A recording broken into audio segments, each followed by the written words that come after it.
Je suis très heureux de vous présenter l'âge d'or artistique de la Butte et de ses boulevards, qui va de 1875 à 1918. Ça s'imbrique dans un choronyme, dans un nom que l'on appelle à la charnière entre les deux siècles, le 19e et 20e, la Belle Époque. C'est une période intéressante qui est en deux temps.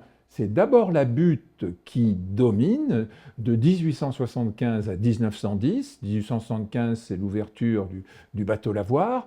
1910, c'est une fissure déjà dans cet âge d'or de Montmartre, avec la descente de Picasso et de sa bande de Catalans vers les boulevards. Et ça se termine en 1918, où là, Picasso, Modigliani, Kees van Dongen, le peintre fauve, sont attirés et ont l'intuition que, comme les Anglais, les Anglo-Saxons diraient aujourd'hui the place to be, va devenir Montparnasse à partir de 1920 et ce que l'on va appeler les années folles.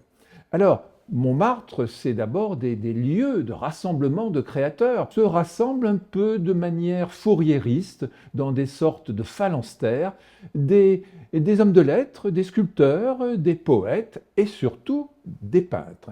Un certain nombre d'établissements de plaisir ou d'expression orale vont accompagner cet âge d'or. Le Lapin Agile qui va s'appeler le cabaret des voleurs, des assassins, avant de devenir, à la fin du XIXe siècle, le cabaret du Lapin Agile.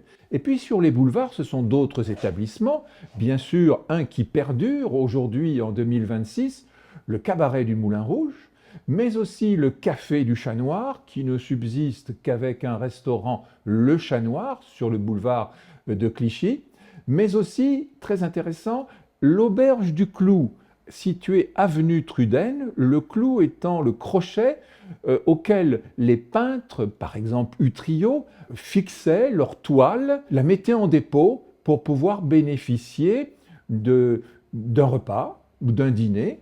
Et dans le cas du trio, on va être un peu plus coquin sur ce pain pour s'alcooliser. Quelles sont les racines lointaines dans les siècles précédant le 19e siècle de cet âge d'or, que en sciences humaines on appelle d'un terme un peu plus prétentieux, entre guillemets, un moment de lieu? Quelles sont les origines lointaines? Quelle est l'étincelle avec le bateau Lavoir et les autres établissements qui mettent ensemble ces créateurs? Quelles seront ensuite les fissures dans cet âge d'or et comment va se faire le déclin?